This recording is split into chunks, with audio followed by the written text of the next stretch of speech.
مرکز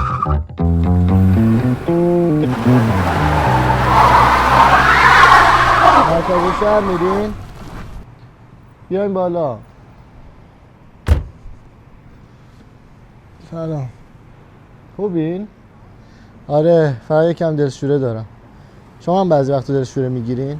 آره، خیلی وقتا، مخصوصا وقتی کار ناتموم داشته باشم. من که همه چیزم سر جاشه، ولی ذهنم آروم نمیگیره. شما که کاراتو درست انجام میدی، دیگه بقیه رو به خدا بسپار. یعنی تو به خدا ایمان داری؟ همه آرامشم رو از خدا میگیرم. به نظر من ایمان فقط یه مسئله روانیه. مردم چون از مرگ و بی‌معنایی میترسن یا اینکه اضطراب دارن خدا رو میسازن.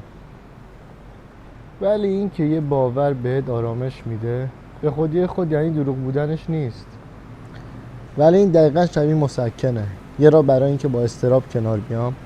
اگه ایمان فقط مسکن باشه، خیلی مسکن عجیبیه. چون ایمان مسئولیت اخلاقی رو بیشتر میکنه، نه کمتر. تاریخ نشون میده اغلب باعث رنج و آزار دیدن شده، نه راحتی.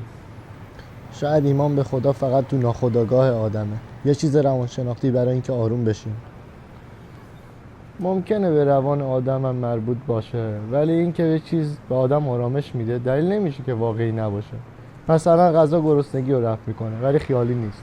آب تشنگی رو رفع میکنه ولی ساخته ذهن نیست. کارکرد روانی یه چیز معیار حقیقتش نیست.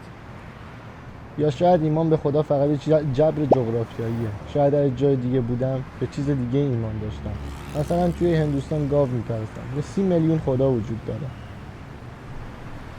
باید فکر کرد و اینکه ببینیم بعد از فکر کردن باورت هنوز برات معنا داره یا نه. ایمان یعنی اینکه من جرئت کنم از خودم بپرسم آیا این چیزی که باور دارم حقیقته یا فقط یه عادته. چون خدا میخواد ما با عشق اون انتخاب کنیم، نه روی عادت جغرافیایی. پس تو میگی روانشناسی میتونه بگه ایمان چجوری آرامش میده، نه اینکه درسته یا نه. دقیقاً تأثیر ایمان در انسان رو توضیح میده ولی ردش نمیکنه. پس ایمان فرار مسئله نیست؟ نه، ایمان زندگی کردن با سوال هست. یعنی حتی وقتی جواب همه سوالا رو نمیدونم به کسی که دستم رو گرفته اعتماد کنم. مثل رانندگی تو مهر، من کل جاده رو نمیبینم اما چراغای کلام خدا چند متر جلوتر رو برام روشن میکنه تا گم نشم.